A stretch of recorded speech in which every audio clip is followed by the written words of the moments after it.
Buenos días a todos y a todas. Bienvenidos a esta transmisión, a esta capacitación del Consejo Nacional de Planeación. Estamos en un momento muy importante, muy coyuntural para los consejos territoriales de planeación, también para el país. En términos generales, estamos en medio de la construcción de un Plan Nacional de Desarrollo.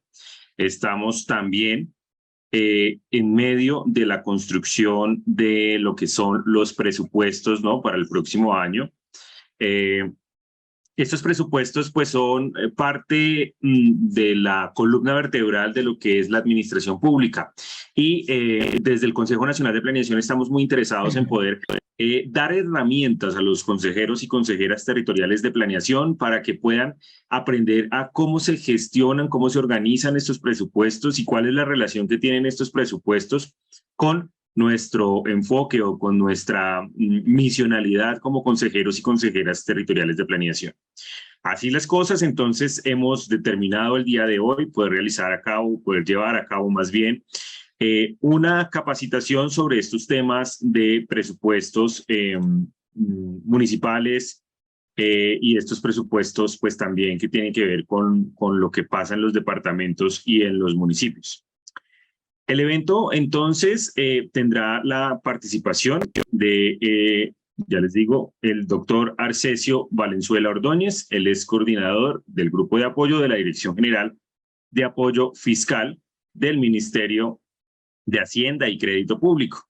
Así entonces, pues doy un saludo muy especial a los consejeros y consejeras territoriales de planeación que se están conectando a esta hora a través del Facebook Live y también para las personas que están en este momento en la sala de Zoom. Es muy importante que las personas que están en Facebook puedan compartir esta señal a través de sus Facebook personales para que más personas puedan llegar a esta transmisión. Saludo entonces también muy especialmente a la presidenta del Consejo Nacional de Planeación, a la consejera Ada Marlene Alfonso, que nos está acompañando aquí y que gestionó este espacio para el territorio. Cada vez nos vamos a llenar más de herramientas y de capacitaciones. Tal vez nunca van a ser suficientes, pero se hace un gran esfuerzo para poderlas llevar a cabo. Así las cosas, entonces quiero que Ada nos dé un saludo muy especial y luego le damos paso al doctor Arcesio. Gracias, Miguel Ángel. Doctor Arcesio, un saludo, bienvenida al escenario de la planeación participativa del Consejo Nacional de Planeación. Gracias por haber aceptado la invitación con todo su conocimiento, su experticia. Ya hace un tiempito lo tuvimos en un evento en la ciudad de Bogotá. Maravillosa su presentación y por supuesto, pues, bueno, qué pesar que no logremos tener continuidad de estos procesos, pero bueno, nuevamente lo buscamos y gracias por aceptar esa invitación. Bueno, compartirles, queridos consejeros y consejeras, y gracias por estar acá, gracias por sacar de sus tiempos para ese fortalecimiento que de alguna manera ayuda a que el ejercicio de la planeación participativa sí sea real y efectivo. Eso que tanto queremos que en los municipios se conozca en esa corresponsabilidad y en ese ejercicio de reconocimiento tanto de un consejo territorial de su municipio, entidad territorial, como de una entidad territorial, en ese reconocimiento también al consejo territorial. Muchos han sido los espacios donde hemos compartido, donde hemos estado, donde hemos visto las problemáticas, pero también a veces esas problemáticas también se pueden solucionar, se puede dar salida de alguna manera a esas grandes dificultades cuando necesitamos ese apoyo administrativo y logístico.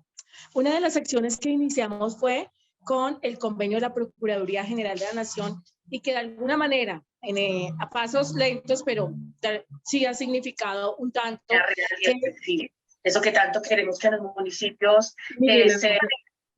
a pasos lentos, pero sí ha significado un tanto eso que tanto queremos que los municipios. Ángel, la conexión se duplicó. Hola, ¿ya? Adelante. Vale, listo. Bueno, eso que tanto hemos encontrado las dificultades en el territorio, pero también se pueden buscar soluciones a esas dificultades. No es fácil, pero sí se logra, queridos consejeros y consejeras. Y eso se logra con el conocimiento, ¿sí? Muchos de los consejos territoriales, sobre todo en los municipios pequeños, no conocen, no tienen información porque realmente pues nosotros entramos a estos espacios casi a ciegas, no hay un manual que diga cuál es ese procedimiento y digamos de esos espacios hemos tomado algunos para ir en ese camino y solventando estas dificultades. Uno de esos ha sido el convenio de la Procuraduría.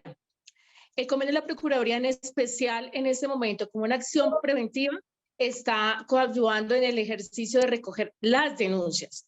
¿Y yo por qué hago alusión a esto? Porque resulta que digamos, en esa responsabilidad frente a la Procuraduría en el cumplimiento del convenio, ya tenemos un protocolo para recoger las denuncias. Y ese protocolo pues se ha compartido con los consejos territoriales del país, se ha vuelto a enviar, porque es por donde recogemos las denuncias. Y resulta que ese protocolo tiene este destino. Primero, la denuncia se hace en nombre del presidente o la presidenta del Consejo Territorial, pero debe llevar unos documentos anexos que tienen que ver el plan de acción y el presupuesto solicitado. Entonces, hay muchos consejos territoriales que, bueno, el plan de acción, donde está esa herramienta, digamos, esa matriz, donde tenemos como ese modelo de plan de acción. Y en eso hay un poco de dificultad, doctora Arcesio, de identificar como esa herramienta, ¿sí? Que puede darnos la lista, pues, de tantas cosas en un plan de acción que tiene unas líneas misionales que responden a la ley 152, pero yo creo que aquí hay que ir un poco más allá de un plan de acción presentando una serie y cantidad de actividades, sino cuáles son las que puedo tener en un marco de sensatez frente a un presupuesto que tiene un municipio. Hay consejeros que, claro, no, como no conocemos cuáles son los recursos del municipio, cuáles son esos ingresos propios, cómo baja el presupuesto nacional, y entonces a veces decimos, sí, el municipio tiene plata, pero bueno, pero venga, presentemos cuál es, jefe de planeación, a veces es tan difícil que nos presente ese presupuesto, pero por eso la invitación de hoy, consejeros y consejeras, mire, esto es tan importante, el día de hoy este taller es supremamente importante para dar alcance a la información y no cerrar el cuaderno hoy con las anotaciones. El doctor Arcesio de pronto nos dará su enlace para esas preguntas que se generan o ese investigar más allá, pero eso es el cometido o el objetivo del día de hoy, es que nosotros también hago parte de conocer cómo está la estructura, porque el presupuesto ha cambiado, cómo está la estructura a nivel nacional y cómo baja eso a nivel departamental y municipal. Y en esa asertividad y en ese conocimiento sí destinar, ese es nuestro plan de acción que se debe presentar para justificar la solicitud de un presupuesto. Y eso debe ser así en la planeación participativa. Nosotros tenemos Casa de Herrero, ¿cómo es que se dice, Miguel Ángel? Perdón, Casa de Herrero Asadón de Palo, es que dicen por ahí. Nosotras a veces no planeamos desde acá, desde nuestro lugar, de esa casa tan importante que son los consejos territoriales. Entonces los invito y las invito a que recojamos esta información y la utilicemos ya en nuestra acción efectiva de solicitar los recursos con un plan de acción que ojalá sea medible, de un alcance con indicadores, que eso casi no lo hacemos.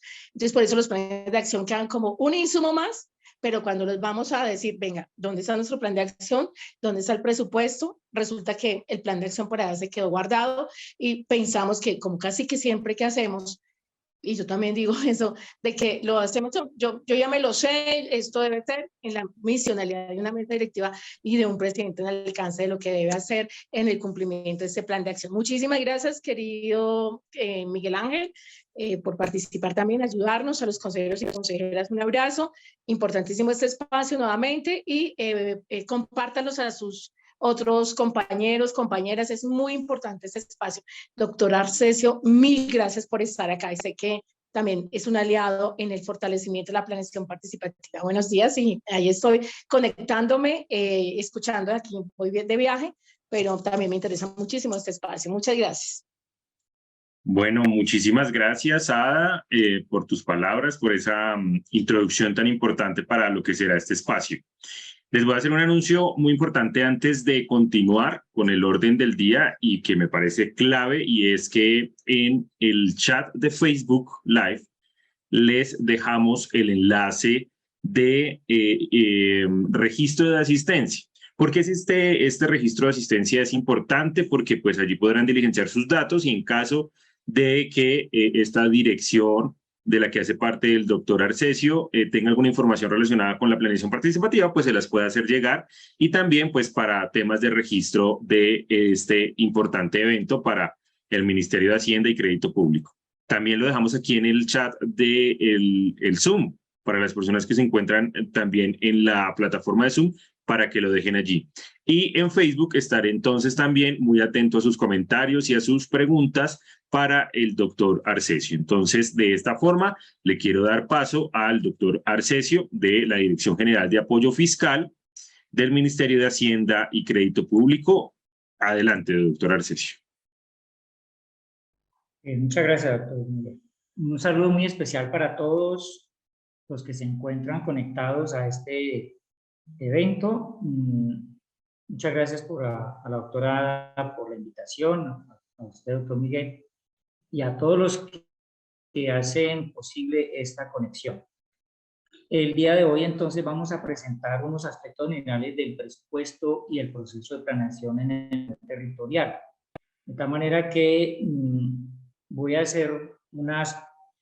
presentar unas diapositivas y luego entonces le daremos la opción para que nos hagan las preguntas y poderlas contestar.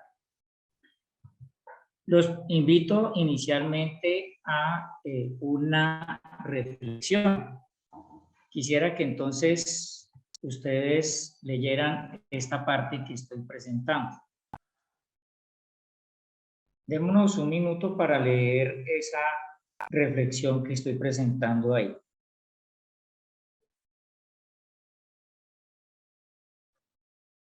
Doctor, muy buenos días.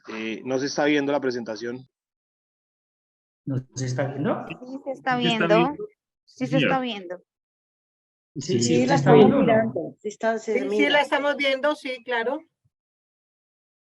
Por favor, me confirman si a todo el resto de participantes... Debe ser un problema más de conectividad. Debe ser un problema más de conectividad de algún caso puntual. No va a salir y voy a volver a ingresar.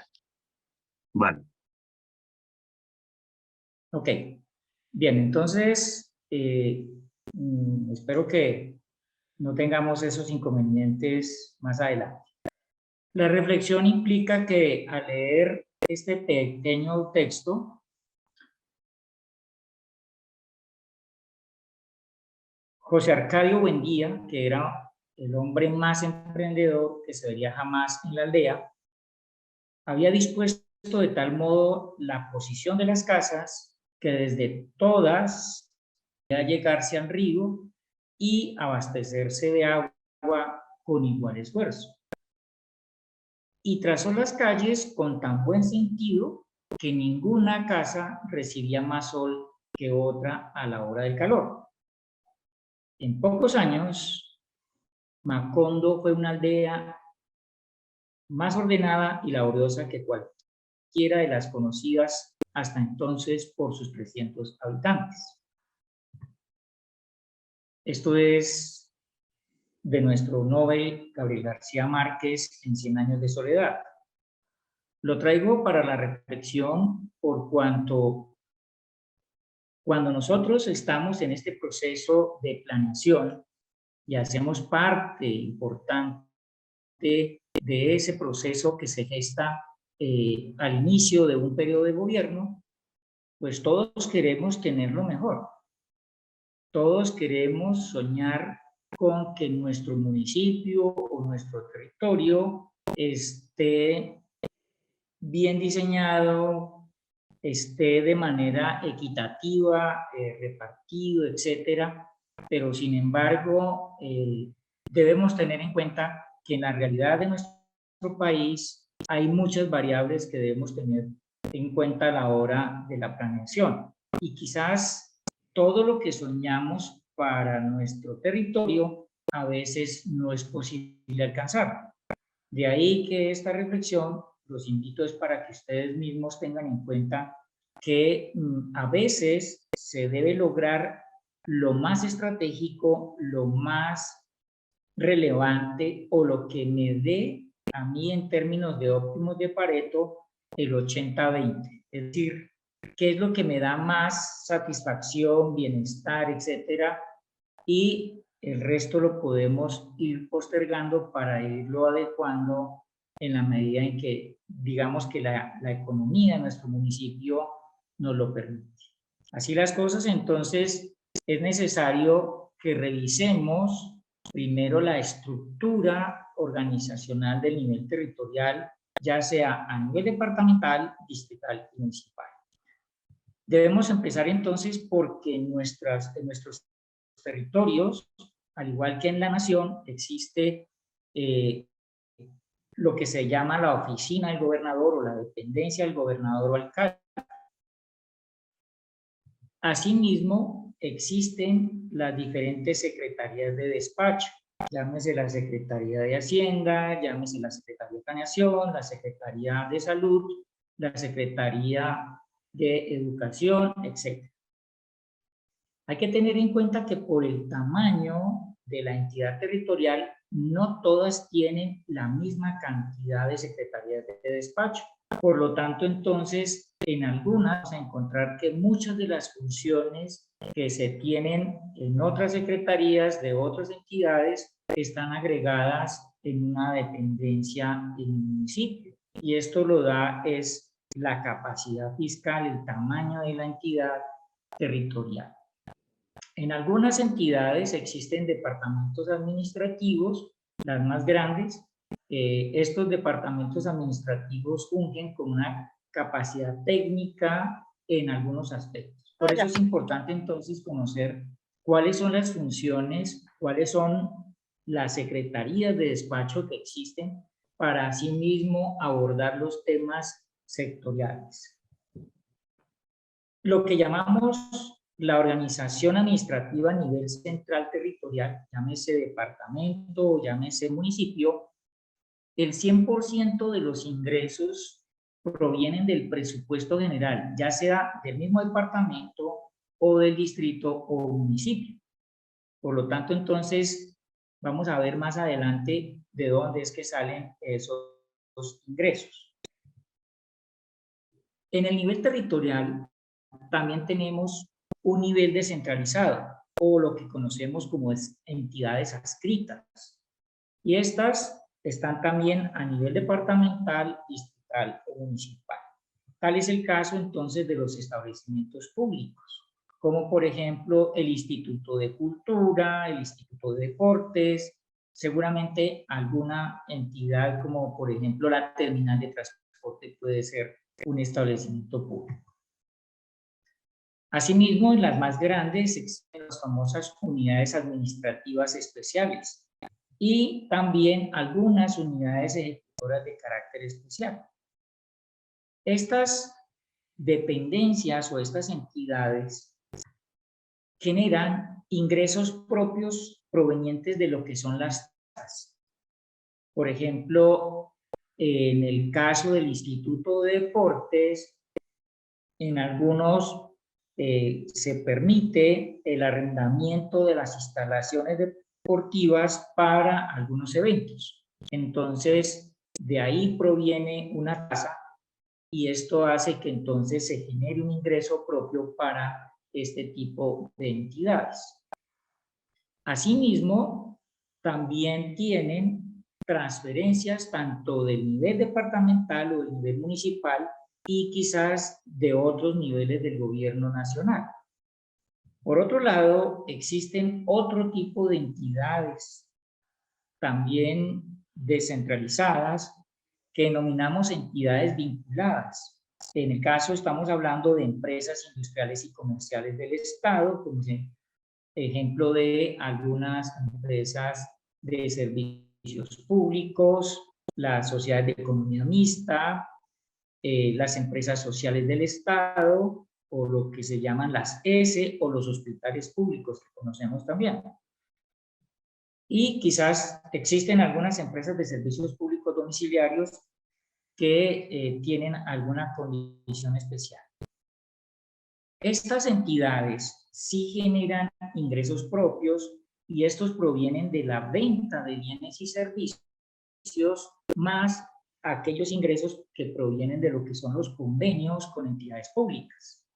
Por ejemplo, cuando una empresa industrial y comercial del Estado firma un convenio ya sea con la alcaldía o con el departamento o la gobernación para desarrollar un proyecto y esto le genera un ingreso adicional a la empresa industrial y comercial del Estado.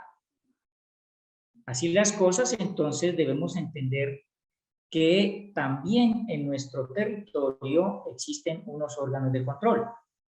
En el nivel departamental tenemos lo que se llaman las asambleas, conformadas por los diputados que tienen por competencia la aprobación de las ordenanzas, que en términos generales va a aplicar solamente dentro de la jurisdicción del departamento, es decir, dentro del territorio del departamento.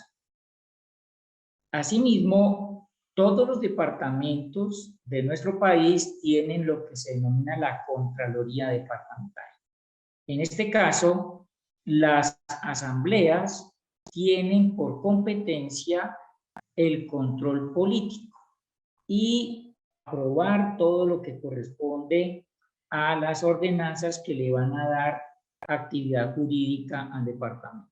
En el caso de las contralorías, estas van a ejercer el control fiscal, es decir, van a velar por los bienes públicos.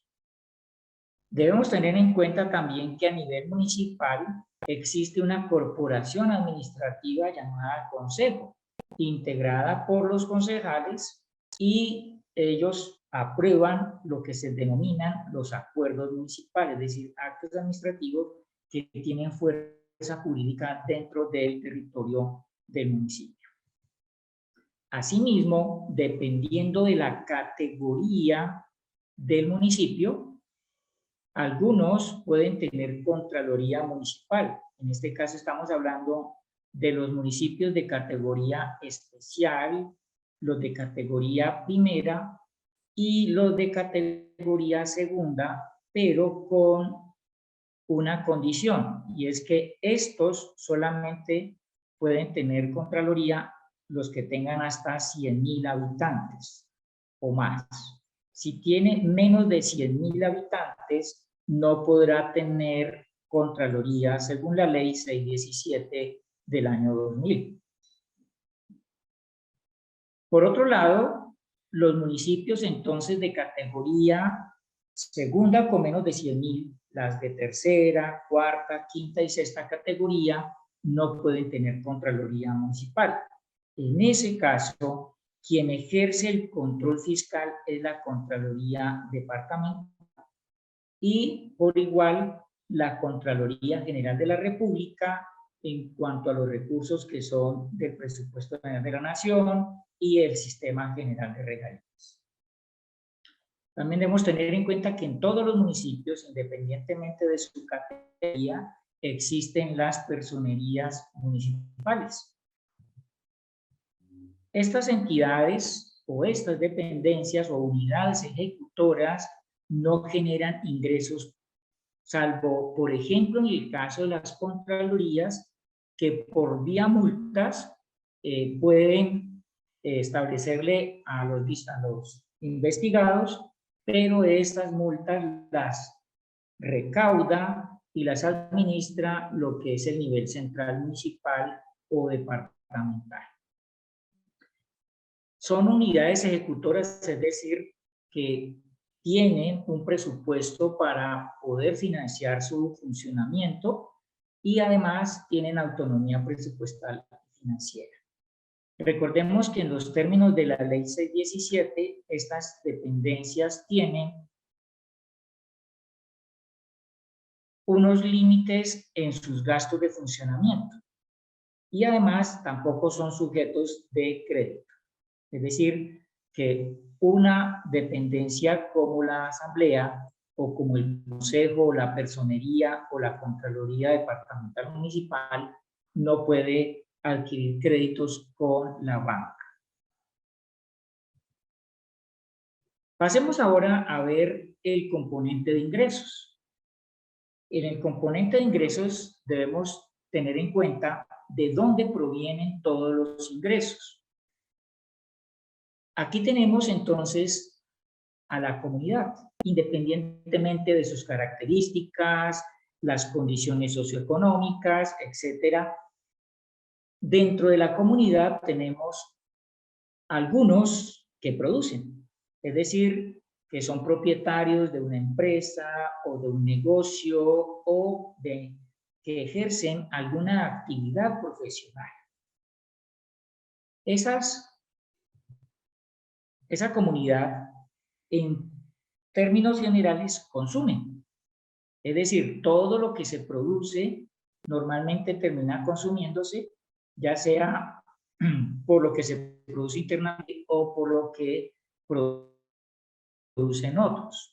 Y lo traemos a nuestro territorio, lo que llamamos la importación, cuando estamos hablando de productos del extranjero. Sin embargo, debemos tener en cuenta que la misma comunidad que produce también consume productos. Asimismo, demanda servicios. Toda la comunidad tiene necesidades en salud, en educación, en transporte, en vivienda, en justicia, etc. De ahí que entonces el Estado provee unos bienes y unos servicios, para lo cual entonces requiere unos recursos, ya sean recursos humanos, es decir, las personas que trabajan en la administración pública prestándole servicios a la comunidad. Como vemos aquí, el recurso humano hay que remunerarlo. Luego entonces se van a requerir recursos financieros. Asimismo, se demandan bienes físicos o recursos naturales con el objeto de poderle satisfacer las necesidades a la comunidad. Recursos físicos y naturales que no son gratuitos, por lo tanto entonces también demandan recursos financieros. Así las cosas, entonces, la administración pública requiere recursos financieros, que en muchos casos son demasiado costosos, dependiendo, digamos, de las oportunidades que se tienen a nivel territorial. Por eso, entonces, desde la Constitución, tanto a nivel nacional, a nivel departamental y a nivel municipal, tienen la facultad de imponer impuestos, asimismo de establecer tasas, multas y contribuciones, y esto es lo que conocemos nosotros como el ingreso del Estado, es decir, el ingreso público, con lo cual se va a financiar toda la actividad estatal. Generales,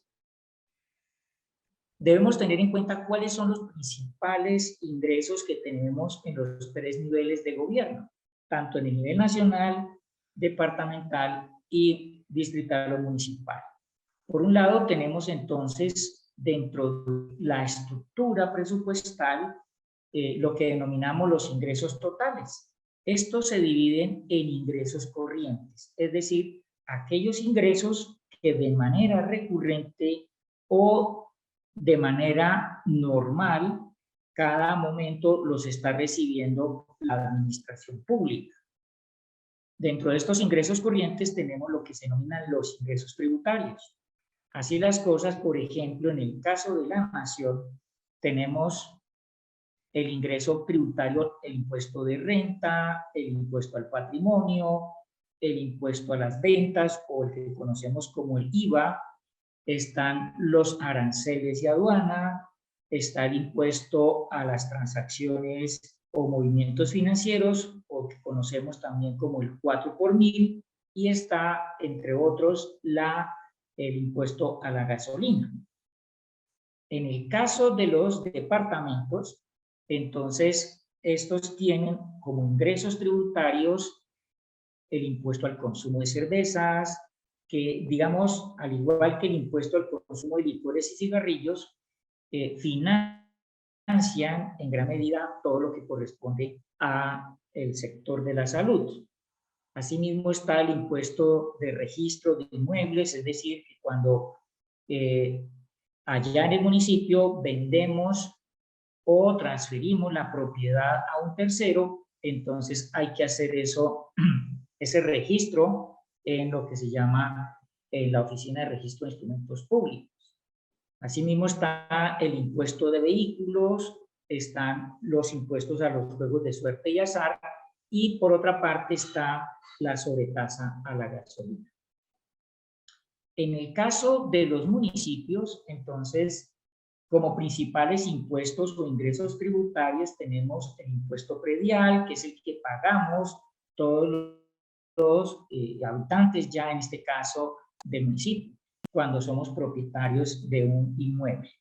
Está el impuesto de industria y comercio, que se paga y debe declararse parte de aquellas personas naturales o jurídicas que ejercen servicios, ya sean profesionales o independientes, o ejercen actividades industriales o comerciales. Dentro de este también está el de avisos y tableros, y asimismo los municipios también participan de lo que se llama el impuesto a la sobretasa a la gasolina, y al igual que los departamentos también hay estampillas. Por otro lado, hay otro grupo de ingresos que son los ingresos no tributarios. Estos, tanto en el nivel nacional como en el departamental y municipal, corresponden a aquellas tasas, es decir, a aquellos cobros que pueden hacer por la prestación de ciertos servicios o la venta de algunos bienes a la comunidad. Asimismo, el establecimiento de multas o de contribuciones. Muy genéricamente, en el caso de las contribuciones, tenemos la contribución de valorización, por ejemplo. Otro de los ingresos que hacen parte del grupo de los no tributarios son las transferencias. El nivel nacional, digamos, no es un receptor de transferencias de otros niveles. Sin embargo, hoy con el nuevo catálogo, pues, digamos, hay cierto tipo de transferencias que ya provienen tanto de los departamentos o los municipios cuando se decide que es el nivel nacional el que va a ejecutar un proyecto. Esto no es común. Sin embargo, el nivel nacional, por el lado del gasto, es un generador de transferencias. Y en este caso, para los departamentos tenemos las transferencias del nivel nacional por el Sistema General de Participaciones, Educación, la parte de salud, la parte de agua potable y saneamiento básico. En el nivel municipal tenemos también transferencias de la nación por el Sistema General de Participaciones, Educación, Salud, agua potable y el propósito general. Este es un componente que, digamos, en términos de los municipios más pequeños, que son los municipios de categorías cuarta, quinta y sexta, normalmente esta es una de las principales fuentes de financiamiento de todo el presupuesto de la entidad. Y tenemos las asignaciones especiales, por ejemplo, la asignación para resguardos indígenas, la asignación especial para transporte escolar, etc. Hay otro grupo de ingresos que ya no son ingresos corrientes, sino que se denominan recursos de capital. Estos también los conocemos con el nombre de ingresos no recurrentes, es decir, que son ingresos esporádicos. Y dentro de estos tenemos los recursos del balance, es decir, aquellos recursos que en el año anterior no fueron ejecutados y toca incorporarlos al presupuesto que se está ejecutando en la vigencia. Así están los recursos también del crédito, es decir, que cuando la actividad del gasto no se alcanza a financiar con todos los ingresos corrientes que estábamos mencionando anteriormente, pues entonces esta es una opción o un mecanismo de financiamiento por parte de cualquiera de los tres niveles de gobierno. Entre otros están los rendimientos financieros, las utilidades de las empresas, etc. Adicional a todos estos recursos, tenemos entonces también el Sistema General de Regalías. En el caso del Sistema General de Regalías, entonces, tanto los departamentos como los municipios tienen un mecanismo presupuestal que es diferente a este que estoy mencionando en la parte de arriba. Es decir, todo esto que está aquí hacia arriba tiene unos principios presupuestales, que es en el caso territorial la anualidad, por ejemplo. Mientras que en el caso de las regalías está el principio de la bienalidad, es decir, que el presupuesto se tiene para 2 años, mientras que el otro es anual.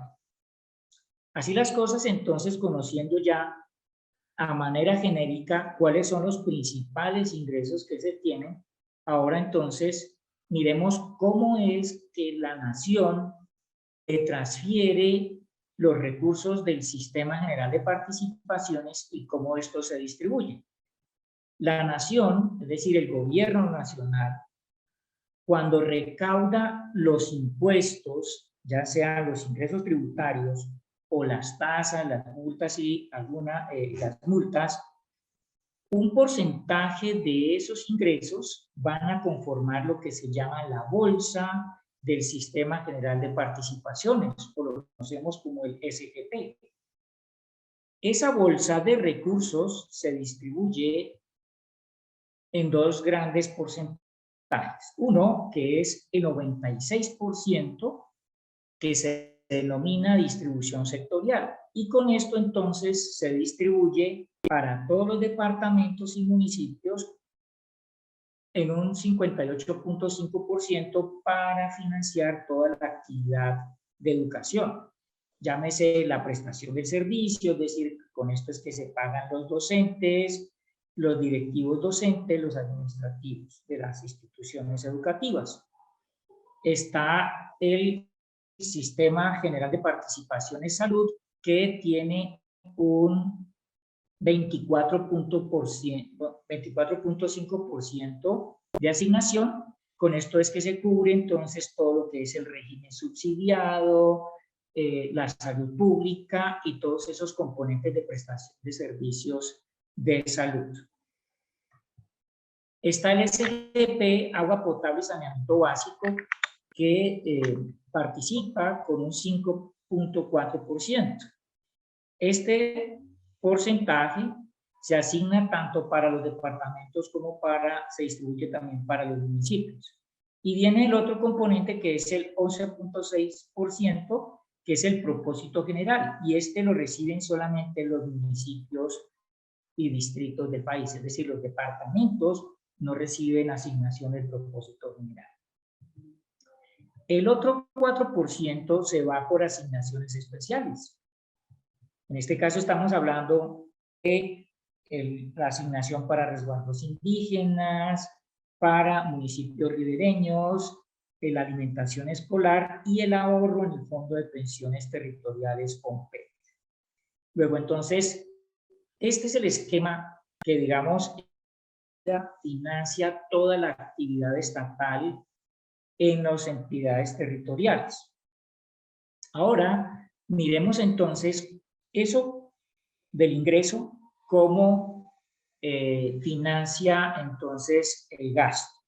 Para eso entonces, en el contexto general del gasto, tenemos que esa comunidad que tenemos nosotros en nuestro territorio, al consumir, entonces está dentro del mercado, el cual ofrece unos bienes y servicios donde funciona lo que denominamos el principio de exclusión vía precio.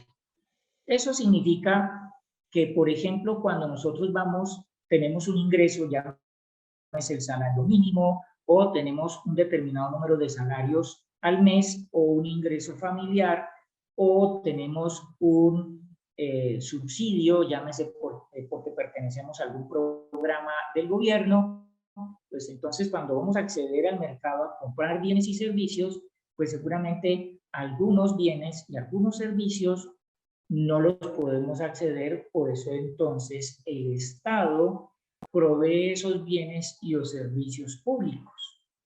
Para eso, entonces debemos tener en cuenta que en los 3 niveles de gobierno ya hay un reparto de competencias, es decir, ¿quién hace qué? tanto en el nivel nacional, en el nivel departamental y en el nivel distrital y municipal. Esas competencias, entonces, están repartidas de acuerdo con los sectores, llámese salud, educación, transporte, justicia, servicios públicos, etc. Entonces, con eso es que conocemos nosotros que esas necesidades se denominan el gasto público, cuando es financiado por el Estado. En este caso, entonces, debemos tener en cuenta que en la estructura presupuestal, los gastos, ya tenemos un nuevo catálogo de clasificación presupuestal, el cual, digamos, en términos generales, implica que habrá un gasto de personal. Este gasto de personal, entonces, es que todos esos recursos que se reciben anualmente, una porción de ellos van a financiar el gasto en nómina o en el personal que labora en la administración, llámese en las dependencias de la Secretaría de Hacienda, Secretaría de Gobierno, Planeación, etcétera, en el Consejo, en la Personería, en la Contraloría, etcétera. Por otro lado, está la adquisición de bienes y servicios. Aquí debemos tener en cuenta que dentro de este grupo están todos aquellos compromisos que la entidad adquiere para, ya sea adquirir bienes o adquirir servicios para garantizar el funcionamiento de la entidad, es decir, por ejemplo, suministros de papelería, los computadores, el mobiliario, para poder que los funcionarios presten un buen servicio a la comunidad. Pero asimismo, también hay adquisición de bienes y servicios para la comunidad, es decir, que son entregados a la comunidad. Ahora lo vamos a ver un poquito más en detalle cuando veamos la parte de la inversión. Están las transferencias corrientes, es decir, aquellos gastos que realiza la administración, ya sea el departamento, ya sea el municipio o la misma nación, para financiar aquellos gastos que van a ser ejecutados por un tercero, llámese otra entidad pública. También están las transferencias de capital, las cuales corresponden a un concepto en donde se traslada un recurso a otra entidad pública para que ésta adquiera un activo o disminuya un pasivo. Asimismo, tenemos los gastos de comercialización y producción. Este es un componente del gasto, un objeto del gasto que es propio normal de las empresas industriales y comerciales del Estado. Normalmente las entidades, salvo aquellos municipios donde hayan unidades de agua potable y saneamiento básico, pues van a poder utilizar este componente de gasto. De lo contrario, pues normalmente esto es para empresas industriales y comerciales del Estado o sociedades de economía mixta. Hay otro componente del gasto que se llama la adquisición de activos financieros. Esto ya es cuando la administración tiene capacidad para ir a hacer inversiones en activos financieros. Llámese acciones, llámese documentos como, por ejemplo, los títulos de tesorería, PES, etc. Hay otro componente, y que vamos a ver más adelante, un poquito más en detalle, es la disminución de pasivos. Todos los municipios, los departamentos y asimismo la nación tiene pasivos, es decir, que le deben a proveedores aquellos servicios que han prestado en años anteriores y por lo tanto entonces en la medida en que se materializan esos acreencias, pues entonces por este objeto de gasto es que se registran todos aquellos gastos que van disminuyendo los pasivos que tiene la entidad. Asimismo, como el municipio, el departamento o la nación impone impuestos, pues también los departamentos y los municipios son sujetos de pagar tributos. o multas o sanciones o intereses de mora. Entonces, en este caso estamos hablando de esos pagos que tienen que hacer, por ejemplo, cuando tienen impuestos a nombre de la nación, pues entonces se tienen que trasladar, o cuando hay impuestos que deben pagarse a otro nivel de gobierno. Y está el servicio de la deuda pública interna y externa, que en este caso es el pago que se hace de las amortizaciones, es decir, que cuando se ha obtenido un crédito, pues hay que pagar el crédito.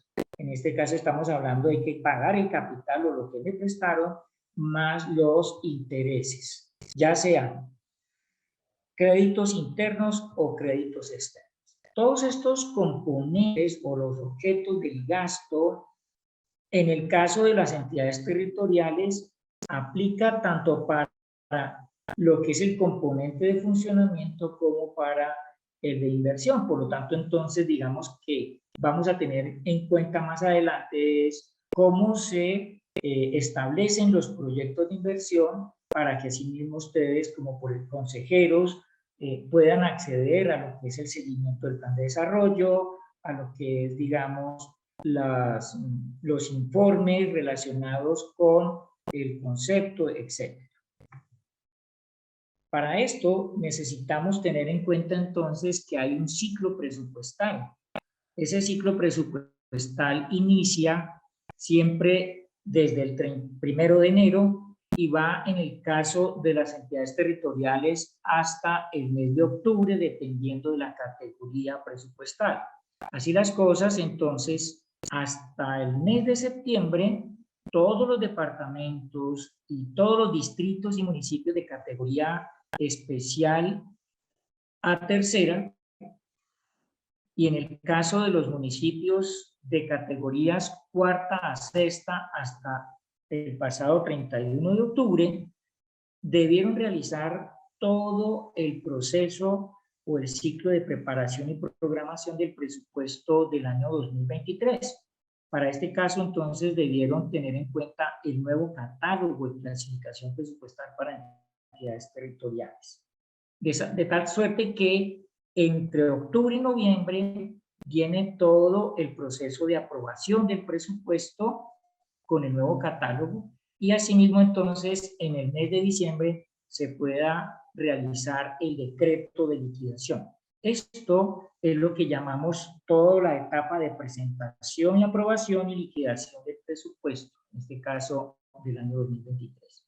Luego vendrá entonces el nuevo año, y desde el 1 de enero hasta el 31 de diciembre vendrá el proceso de ejecución del presupuesto.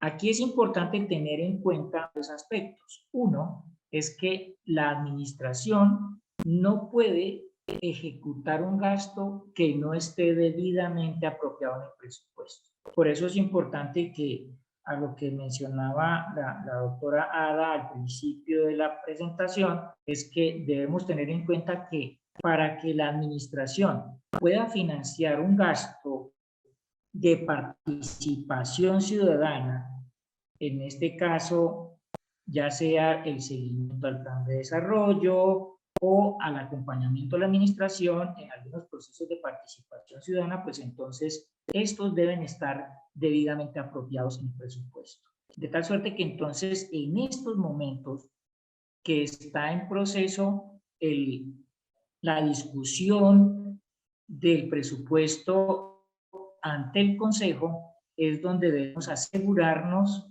que efectivamente se haya incorporado una apropiación presupuestal para que en el año 2023 ustedes puedan tener entonces el apoyo financiero con recursos para poder realizar las actividades como consejeros de planeación.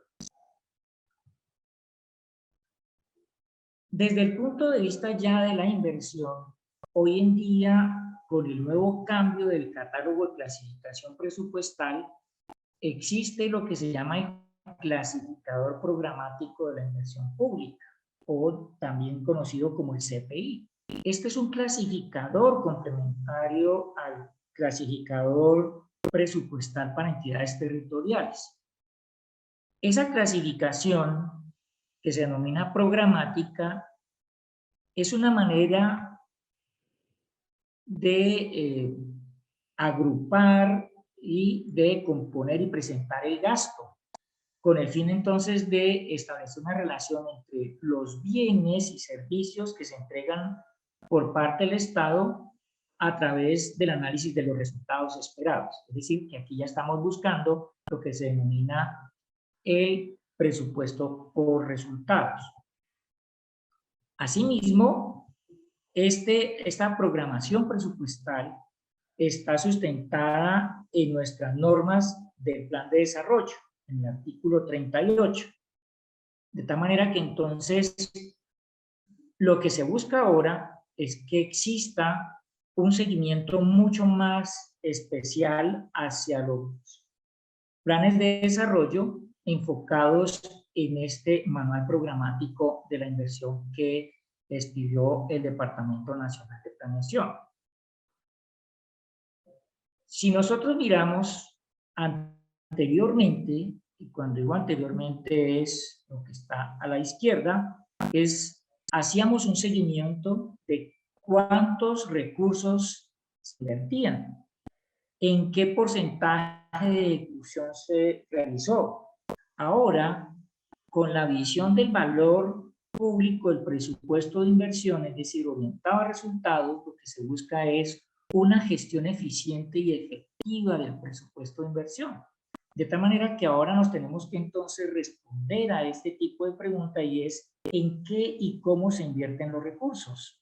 ¿Qué productos, resultados e impactos alcanzan los recursos invertidos? ¿A qué costo? Como lo vamos a ver ahora más adelante, entonces se busca es tener una homogeneidad en la evaluación de los proyectos de inversión que ejecutan las entidades con el presupuesto público. De manera que ese seguimiento nos permita entonces realizar lo que se llama la priorización de la inversión, y con ello entonces se pueda tener un mejor resultado.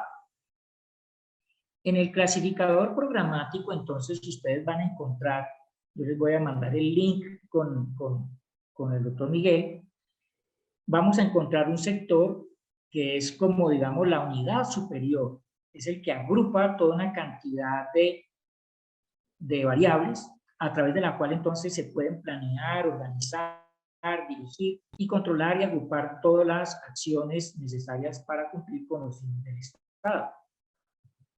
Asimismo, hay un programa orientado a resultados, es decir, que hay unos programas ya específicos que son las intervenciones públicas genéricas que se concentran en un problema o en unos problemas, y se constituyen entonces en el eje de estructuración del presupuesto orientado a resultados. Ahora vamos a ver unos ejemplos. Está el subprograma, que es genérico y bien. El proyecto entonces ya es en sí la inversión, que contempla toda una serie de actividades, van a estar limitadas en el tiempo, es decir, por muy grande que sea el proyecto, siempre va a estar limitado en el tiempo, con el fin entonces de crear, ya sea ampliar, mejorar o recuperar la capacidad de producción o de provisión de bienes y servicios por parte del Estado. Así las cosas, entonces,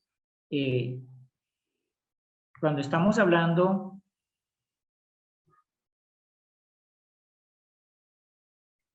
del programa presupuestal como una unidad articuladora, este es un nivel de intervención que materializa todos los objetivos planteados.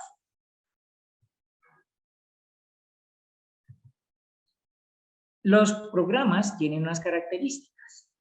Esas características es que tienen un enfoque sectorial completo, independientemente de la fuente de financiación. Es decir, no se va a mirar con qué se gasta o con qué se financia ese gasto, sino que simplemente ya está clasificado dentro de un determinado sector. Incluyen tanto a nivel nacional y a nivel territorial.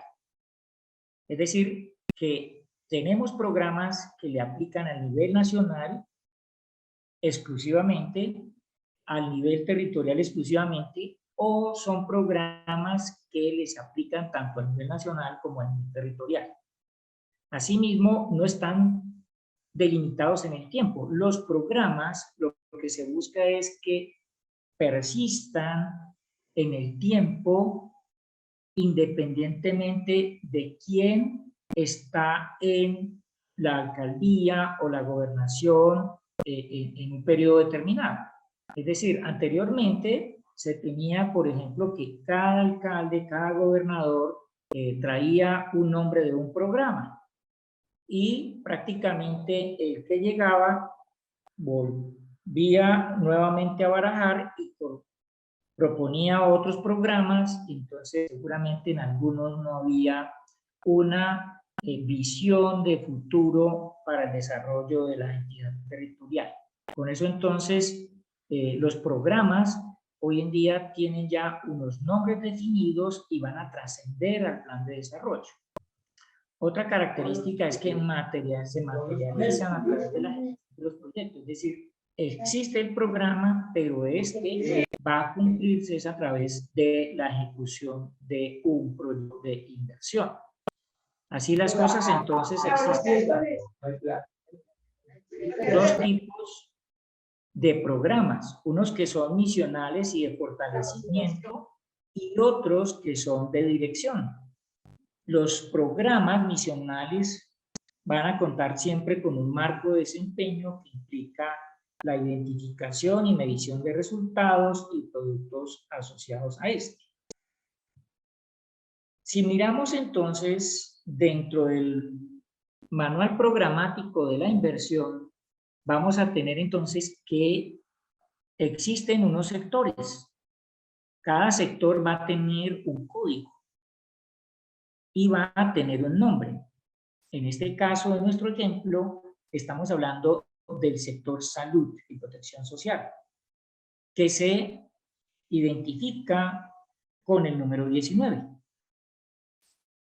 Dentro de este sector hay varios programas y cada programa va también a tener un código de identificación. Si ustedes observan aquí, el 19 es porque pertenece a este código 19 del sector salud. Y en este caso estamos hablando del programa 06, que es aseguramiento y prestación integral de servicios de salud. Observen que ya este nombre va a trascender a cualquier periodo de gobierno y a cualquier plan de desarrollo. De tal manera que si el alcalde o gobernador o el presidente o el gobierno nacional, en este caso, va a realizar programas de salud, va a hacer intervención en el sector salud, pues entonces ya va a haber un programa que va a agrupar todo lo que corresponde al aseguramiento y la prestación integral de servicios de salud. En este caso estamos hablando de aseguramiento, por ejemplo, es la afiliación al régimen subsidiado. Eso es un ejemplo clásico de esto. Estamos hablando de que dentro del programa hay uno o varios productos y cada uno de ellos va a estar también identificado con un código. En este caso estamos hablando de sector 19, que es el de la salud, programa 06, que es el de aseguramiento, y vamos a tener el número o el código del producto específico.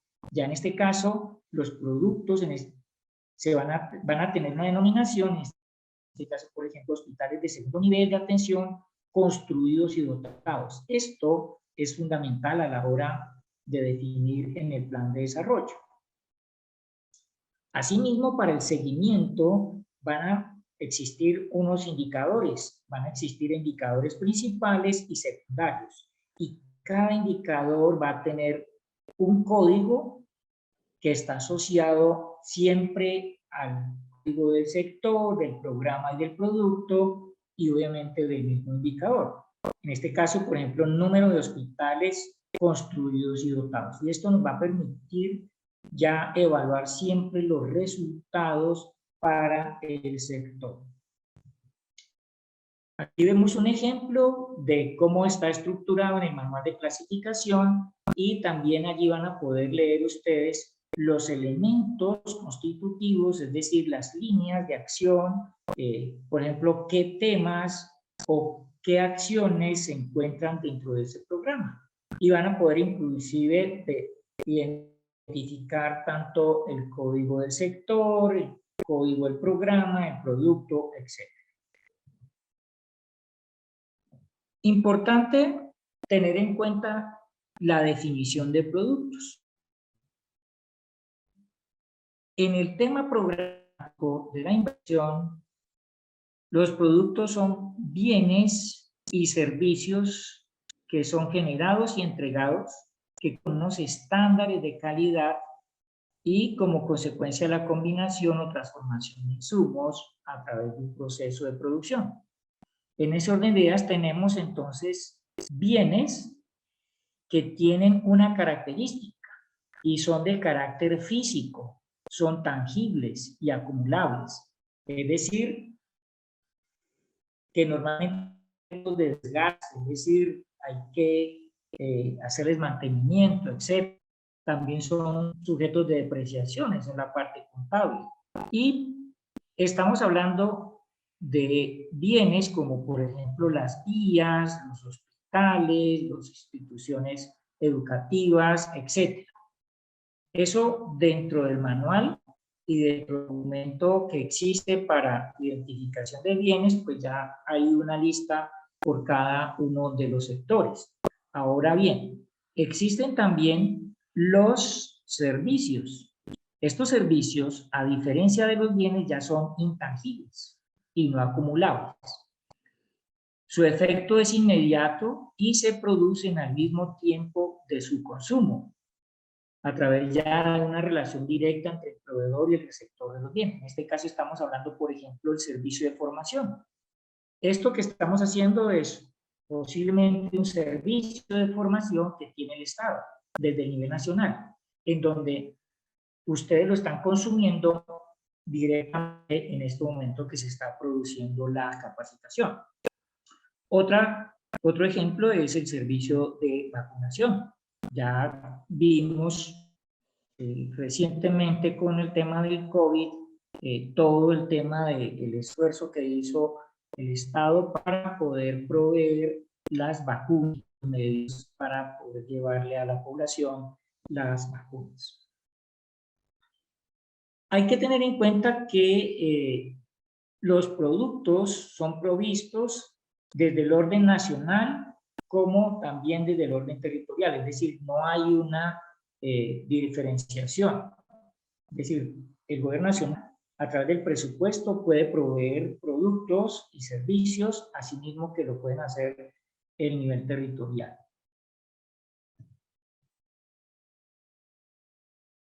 Dentro del manual hay que tener en cuenta también que si es un servicio, dentro del catálogo de productos, siempre la palabra va a empezar por la palabra servicio.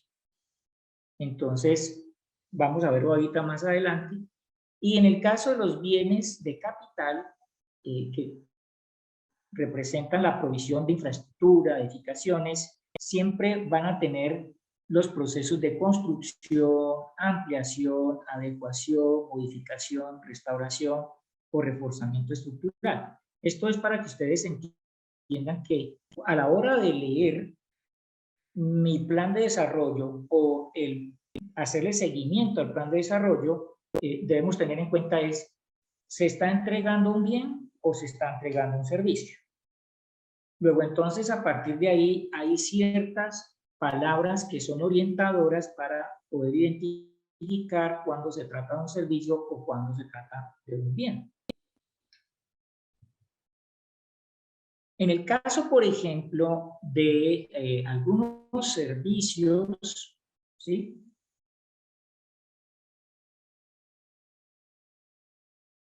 Por ejemplo, en el caso de los subsidios, los incentivos, los créditos y las becas, se debe utilizar entonces la palabra servicio de apoyo financiero para. Esto hace que digamos, ustedes no van a encontrar subsidio o régimen subsidiado, ¿sí? O subsidios para la población. No van a encontrar créditos o no van a encontrar becas, sino que van a encontrar siempre la palabra servicio de apoyo financiero para tal cosa. Por ejemplo, para la educación superior. Si es una beca para la educación superior, entonces van a encontrar la palabra servicio de apoyo financiero para acceso a la educación superior. ¿Okay? Cuando se trata de documentos, etcétera, entonces ya también hay una estandarización en cuanto a lo que son lineamientos técnicos, normativos, es decir, van a encontrar todo ese tipo de situaciones dentro del catálogo. Dentro del catálogo, el manual programático ya define entonces unos códigos para los sectores.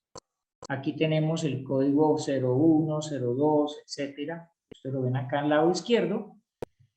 Y el respectivo nombre del sector.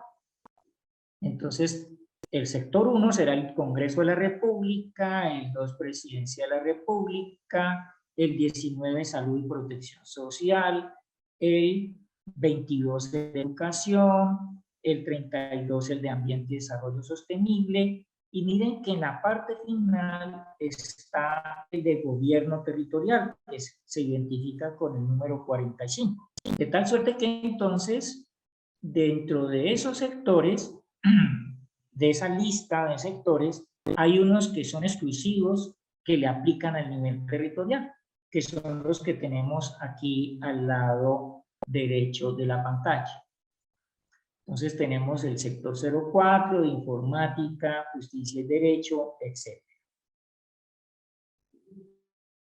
Esto con el objetivo de que ustedes se puedan familiarizar con los nombres de los sectores, y ahora les voy a explicar por lo menos algunos elementos muy importantes a tener en cuenta respecto de lo que es algunos sectores. Ejemplo, el sector educación. ¿Cómo funciona? Ustedes van a encontrar en una plantilla de Excel toda la lista de sectores, productos, etcétera, y programas. ¿Cómo se lee el ejercicio? Entonces tenemos que por un lado está el código del sector, que en este caso es el sector 19, que se denomina salud y protección social.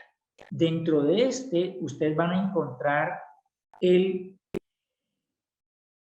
programa 1903, que es el de inspección y vigilancia y control. Y esto básicamente le compete es a nivel departamental y a aquellos municipios y distritos que están debidamente certificados. Está el 1905, que es el de salud pública. Todas las intervenciones relacionadas con el tema de la salud pública, la cual se financia con los recursos del SGP Salud en el componente de salud pública, específicamente, más los ingresos que pueda, o los recursos que pueda destinar tanto el departamento como el mismo municipio de recursos propios. Y está el programa 1906, que es el de aseguramiento y prestación integral de servicios de salud. Aquí entonces, esto se financia con el SGP, régimen subsidiado, y con el componente de prestación de servicios. A partir de ahí van a encontrar todos los productos relacionados con, por ejemplo, hospitales de primer y segundo nivel construidos, mantenidos, etc. O servicio de apoyo financiero para el aseguramiento al régimen subsidiado. Si pasamos al sector 22, que es el de educación, vamos a encontrar entonces el código del sector, el nombre del sector, y aquí vamos a encontrar dos programas. Uno, que es el de calidad, cobertura y fortalecimiento de la educación inicial, preescolar, básica y media. Es decir, que dentro de este componente vamos a encontrar, por ejemplo, todo el componente de prestación de servicios educativos que se financia con el SGP Educación. En este caso, el componente de SGP Prestación Servicios, con el cual se pagan los docentes, los directivos docentes y los administrativos. Y también vamos a encontrar el componente de calidad educativa, que se financia con el SGP calidad, ya sea gratuidad o ya sea calidad. Y está el otro programa que es el de calidad y fomento de la educación superior. Para aquellas entidades que deciden dentro de su plan de desarrollo ejecutar proyectos para el acceso a la educación superior.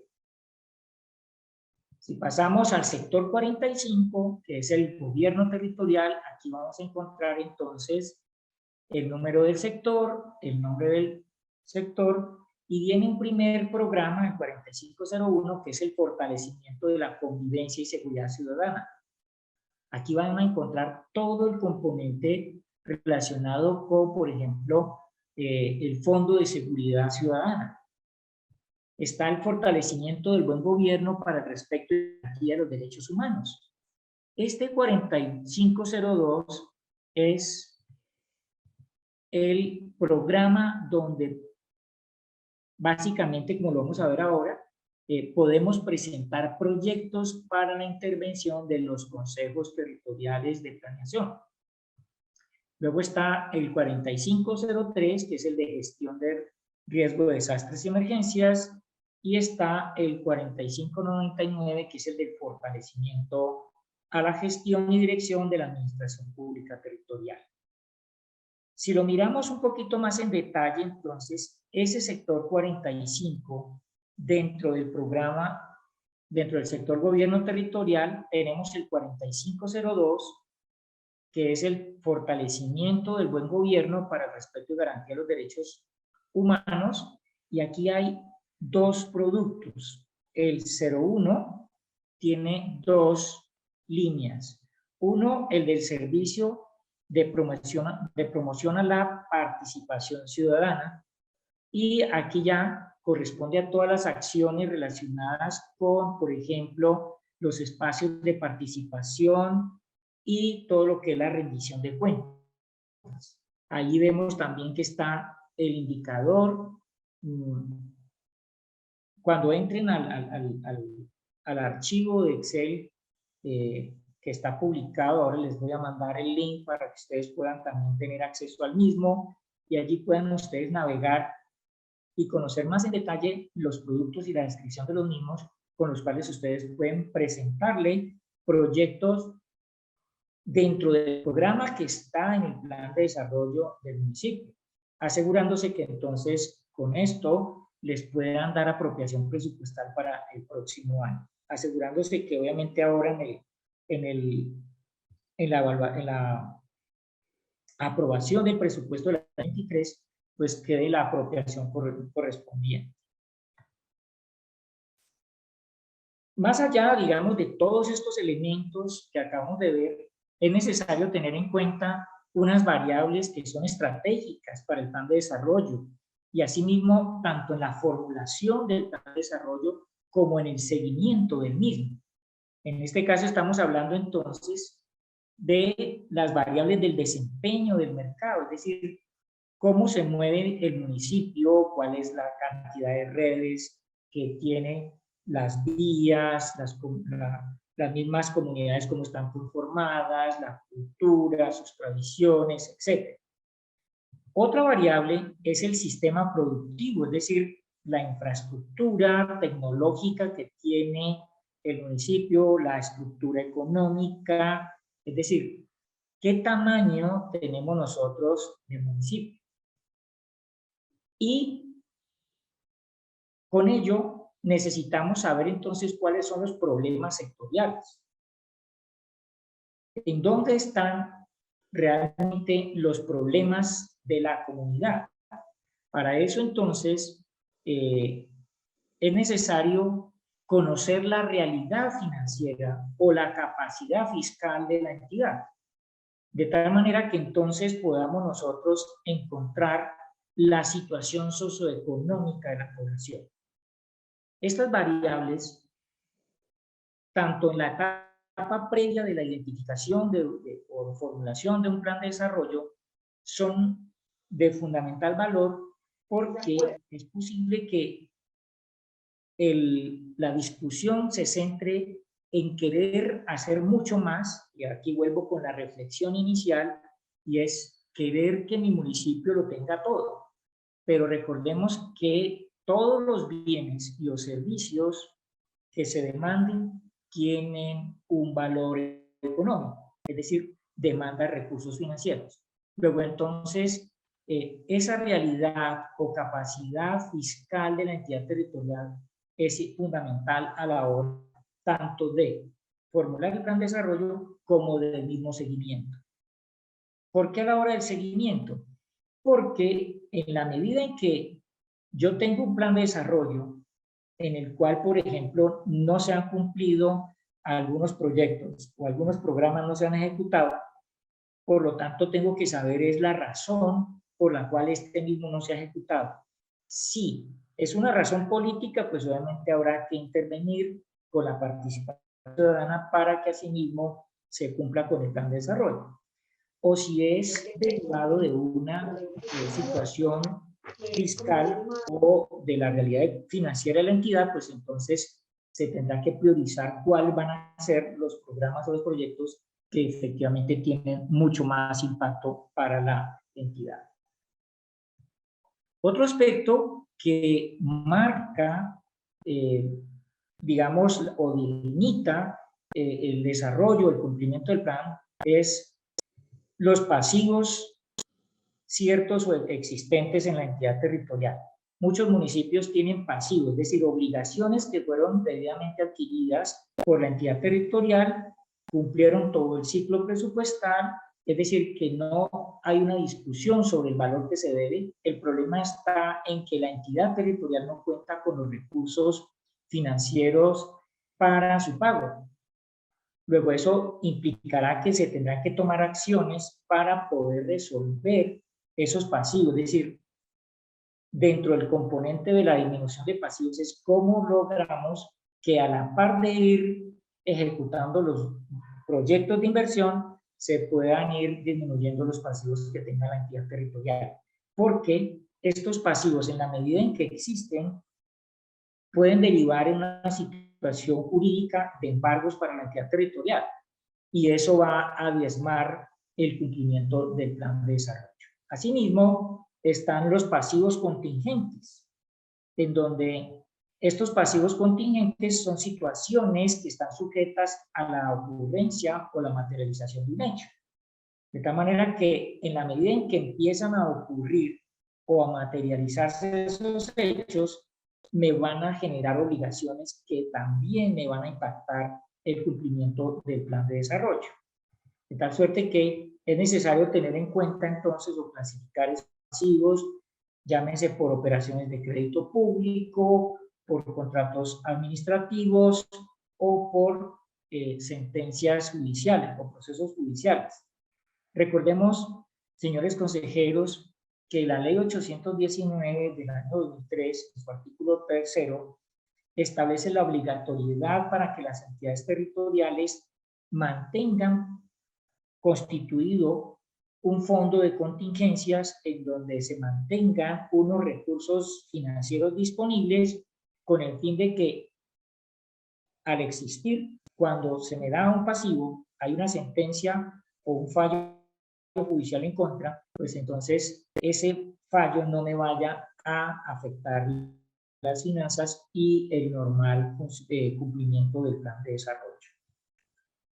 Señores, esto era todo lo que tenía para comentarles el día de hoy. Espero que haya sido de mucho provecho para ustedes. Quedo atento a sus preguntas. Miguel, abrimos entonces el canal para las preguntas. Claro que sí, doctor Arcesio, muchísimas gracias.